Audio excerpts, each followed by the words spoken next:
দেখো বীজগাণিতিক অনুপাত সমানুপাত চ্যাপ্টারে খুবই গুরুত্বপূর্ণ একটি এমসিকিউ। কি বলছে?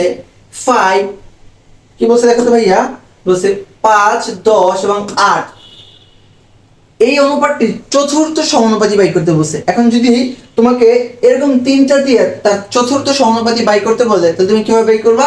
বাই করার শর্ত হচ্ছে প্রথমটা ভাগ লিখবা দ্বিতীয়টা, তৃতীয়টা ভাগ লিখবা চতুর্থটা।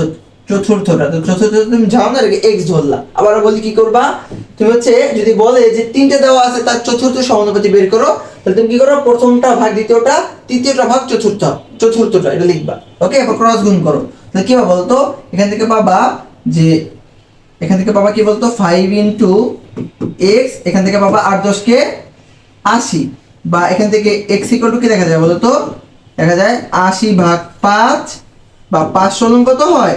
80। তাহলে 16 কোথায় আছে দেখো তো? এই যে ক নম্বরে। এটা হচ্ছে আমার উত্তর। কেমন?